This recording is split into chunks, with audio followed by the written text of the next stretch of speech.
Attention, attention, la pandémie de Covid-19 n'est pas encore terminée. Le virus circule toujours. Des morts et des cas graves sont régulièrement enregistrés. Que faire pour ne pas contracter le virus? Il faut respecter les gestes barrières, c'est-à-dire porter systématiquement le masque en tout lieu public et dans toutes les situations à risque. Éviter les regroupements. Observer la distance de sécurité d'1 mètre au moins entre individus. Se laver fréquemment les mains à l'eau et au savon ou les désinfecter avec du gel hydroalcoolique. Nettoyer régulièrement les surfaces ou objets avec lesquels les mains peuvent être en contact, à savoir table, téléphone portable, poignée de porte, volant ou guidon lorsqu'on n'est pas seul à conduire les véhicules ou que les objets sont manipulés par plusieurs utilisateurs. Pour tout savoir sur l'épidémie du coronavirus au Bénin, rendez-vous sur le site web www.gouv.bj/coronavirus. Ceci est un message du gouvernement de la République du Bénin. Bonsoir à tous et bienvenue dans cette édition des régions. Démarrons par cette tournée du ministre de la Santé, le professeur Benjamin Mpati, était en contact hier avec le personnel de santé de la Donga à Dougou, le cadre législatif, l'assainissement du secteur de la santé, la motivation du personnel, les infrastructures, les équipements sont entre autres sujets abordés dans cette séance de reddition de comptes. NSTGou, Abdoulaye Moumouni Yakoubou, pour plus de précision. Le personnel de la santé des 4 communes de la Donga participe aux échanges. Le maire de la commune de Djougou et le préfet de la Donga apprécient l'initiative, les fruits des réformes dans le secteur de la santé avant d'évoquer l'insuffisance en ressources humaines. Des progrès et besoins de la Donga sont également dévoilés. Le ministre de la Santé s'est entretenu avec les participants sur l'ensemble du dispositif mis en place depuis 5 ans pour des soins de santé de qualité au Bénin. L'autorité départementale de la santé apprécie la richesse de la communication et des débats. Je vais m'accentuer, moi particulièrement, sur les cabinets illégaux, les cliniques illégales également, qu'on a vraiment fermées. Et ce qui a permis quand même aujourd'hui à la population d'avoir satisfaction, d'avoir une certaine fréquentation régulière au niveau des formations sanitaires. Les agents de santé n'ont pas vraiment compris les questions de réforme du gouvernement. Donc il a fallu cette reddition de comptes pour permettre une très bonne assimilation de ces questions de réforme et apportées au niveau de notre pays. Nous avons pris, y compris nous-mêmes, des engagements à vraiment prendre en charge et correctement nos malades. C'est vraiment l'essentiel. Retenez que l'épanouissement de la population dépend aussi de notre épanouissement. Des éclaircissements sont donnés sur les préoccupations spécifiques de la santé dans le département de la Donga. La question qui a été une préoccupation majeure des acteurs, c'est vraiment la question des ressources humaines. Et pour les rassurer, et nous leur avons fait part du plan qui est en cours de mise en œuvre par le gouvernement pour adresser la question des infrastructures, de l'équipement ainsi que des ressources humaines, mais également la question de la référence par l'optimisation que nous allons faire en maillant correctement le territoire national par la mise à disposition d'ambulances pour assurer une référence de meilleure qualité et les rassurer également que leurs motivations sont également prises en compte. Il est prévu que nous puissions faire en sorte que les 12 départements aient chacun leur CHD. Le CHD qui est là actuellement, les infrastructures qui sont là ne sont plus aux normes. Donc il faut penser un jour à reconstruire carrément un autre CHD pour le département de la Donga. Au terme du recueil de doléances des participants, le ministre de la Santé a enfin sensibilisé le personnel sur la vaccination contre la Covid-19 dans les prochains jours. Depuis quelques années déjà, grâce aux réformes engagées par le président Patrice Talon, les retraités reçoivent leur pension sans difficulté. Ils peuvent depuis leur résidence, en un seul clic, accéder à leurs sous. Dans cet élément que vous allez suivre, on fait un zoom sur les réformes au sein de la Caisse nationale de sécurité sociale. Voici les images. Dans le cadre du programme d'action du gouvernement, le ministère du Travail et de la Fonction publique a engagé plusieurs réformes, au nombre desquelles la généralisation des paiements par virement de toutes les prestations-services par la Caisse nationale de sécurité sociale, la réforme de la déclaration unique des cotisations sociales et des impôts sur salaire en ligne, et la mise en place d'une application mobile et web pour les assurés de la CNSS. Des réformes qui ont permis d'alléger la souffrance de ses usagers. Pour nous, en tout cas, c'est une belle avancée parce que ça nous fait gagner énormément de temps.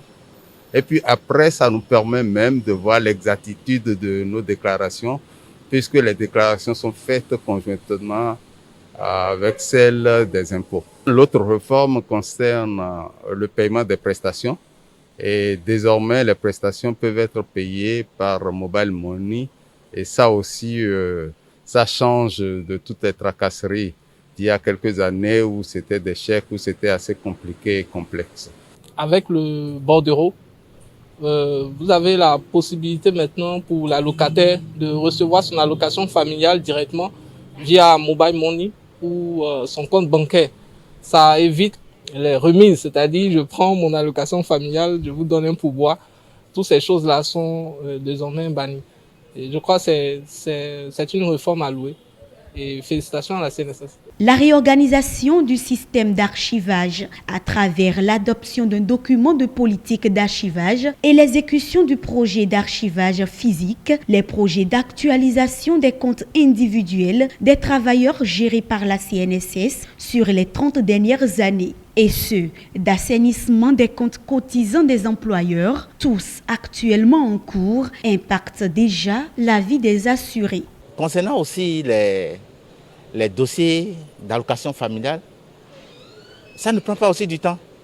C'est à peine 2 mois. Déjà, on t'appelle. On t'appelle par leur téléphone. Ah, monsieur, vous êtes où? C'est vous telle personne? Venez, votre livret est prêt. Et tu viens en même temps. Et là, tu es réglé. Il n'y a plus de magouille ou bien, bon, fais-moi ci, fais-moi ça, avec de pardon un peu partout. Il n'y a plus ça aujourd'hui.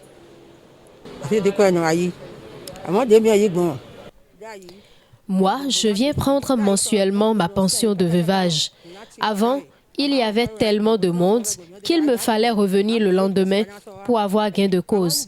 Mais avec les réformes actuelles, aussitôt je viens, aussitôt je suis servi. Là où je parle maintenant, vraiment, je ne peux pas vous mentir. Même les pensions avant 20, je prends ça. Pas de rang, pas d'embouteillage qu'on fait pour aligner. Non, tout est coupé. Moi, personnellement, ça m'a arrangé. En descendant dans les locaux des archives de la CNSS en octobre dernier, la ministre du Travail et de la Fonction publique, Adidiatou Matisse, n'a pas oublié de rappeler le bien fondé de ces réformes. En arrivant ici, j'ai l'intention de vous dire que pour compter du 1er janvier ou du 2 janvier 2021, il va falloir que le pensionné de la Caisse nationale de sécurité sociale puisse également entrer en possession de sa pension à l'échéance suivante. Et lorsqu'il s'agit des citoyens en général et des retraités en particulier, vraiment, le chef de l'État va très vite.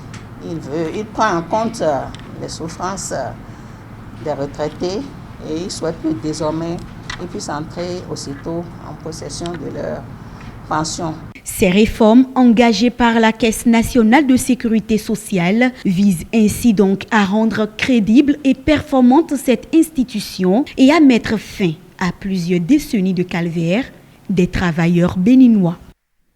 Merci Rebecca Kendiaoundé. On ne finira jamais de le dire. La Covid-19 a bouleversé tous les secteurs d'activité.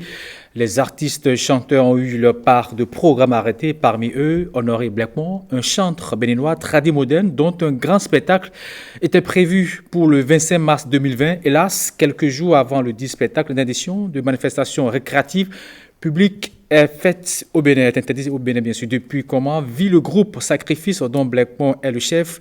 Une équipe de la rédaction de la télévision nationale est allée surprendre une répétition de ce groupe. Suivez les propos du chef au micro de Patrick Diossou et de François Zensou. Nous respectons les gens qui sont autour de nous. Avant, il y avait des enfants qui vont à l'école. Nous ne jouons plus le tam-tam. On faisait que la répétition avec le clavier et puis le gong. On baisse le ton à un moment donné. Donc, on les respecte et puis tout le monde nous respecte aussi. Et les gens aiment vraiment ce que nous faisons. Si les gens ne croient pas, il faut que les gens commencent par croire que Dieu aime ce pays. Et je vais inviter nos dirigeants à s'aimer et à travailler. Parce que sans le travail, le Bénin ne peut jamais évoluer. C'est impossible.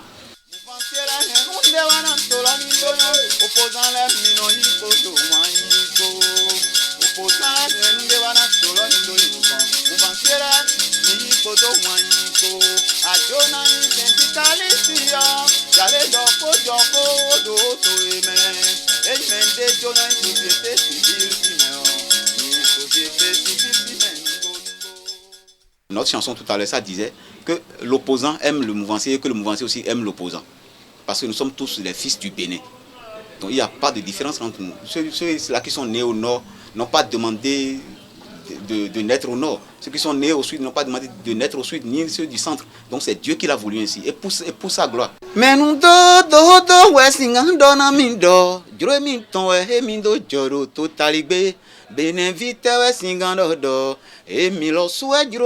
podo jodo bene to chen men do do singando do dremi ton mi do joro to foligbe akluno we basi gomo na gigwe ton hutu ene mazon dimbo mindo kala.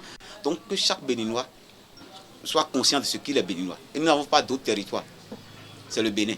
Ça nous unit. Nous avons le même drapeau. Nous avons la même terre. Donc il faut que chaque Béninois soit conscient de ce que nous sommes des frères et qu'on n'a pas droit à l'erreur. Et cette erreur-là aussi n'arrivera pas. Parce que la grâce de Dieu demeure sur ce pays et demeurera toujours au nom de Jésus.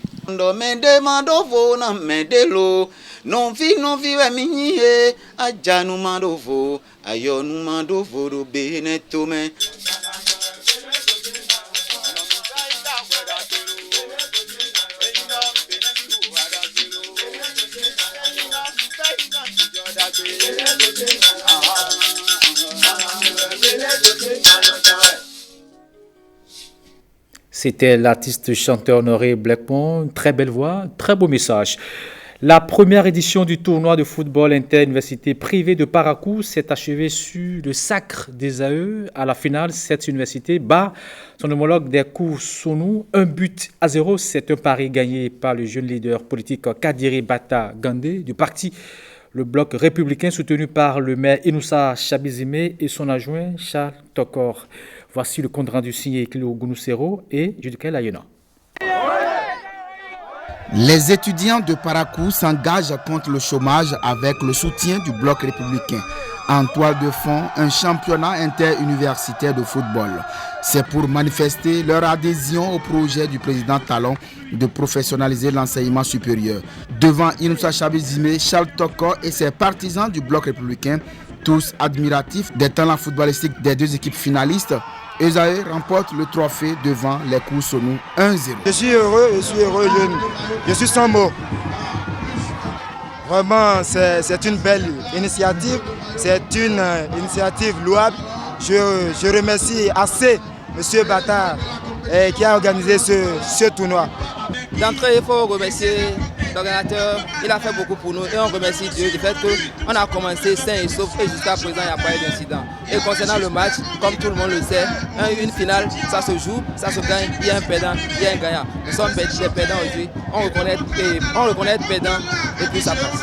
C'est un pari gagné pour le jeune leader politique du Bloc républicain, Kadiri Bata Gandé, soutenu par le maire de Parakou, Inoussa Chabizime, et son premier adjoint au maire, Charles Tokor, qui étaient tous présents dans les travées du stade municipal. J'aimerais dire que si ce tournoi n'avait pas existé, il fallait le créer. L'initiative est belle parce que non seulement elle permet à la jeunesse de se distraire sainement, mais aussi elle nous permet de détecter les talents. Outre ces deux aspects, ce tournoi permet un brassage inter-université. Vous voyez, il y a des étudiants qui étaient dans leur propre université, ne savaient pas ce qui se passait dans l'autre université. À travers cette édition-là, les étudiants ont pu se retrouver, faire le brassage et mieux se connaître. En organisant cette compétition de football dotée de trophées, Kadiri Bata Gandé veut unir davantage la jeunesse estudiantine de Parakou autour du cuiron et par ricochet promouvoir la paix. Aujourd'hui, le brassage que nous avons demandé, notre objectif est atteint. Et pour les fois à venir, nous allons tout faire pour plus s'améliorer. Parce que c'est la jeunesse qui gagne. C'est la jeunesse qui gagne, c'est la jeunesse qui fait tout dans la vie. Et cette jeunesse, nous devons toujours chercher à les rassembler. Le message que j'ai à donner en ce moment que nous traversons, c'est un message de paix. Parce que vous n'êtes pas sans savoir qu'on est à la veille des élections. Je veux que les jeunes soient unis, solidaires. Il ne faut pas qu'ils laissent les hommes mal intentionnés les manipuler à la violence. Ils n'ont qu'à toutefois sortir le 11 mars pour voter. Toutes les universités privées installées à Parakou et qui ont pris part à ce tournoi sont reparties avec des équipements sportifs.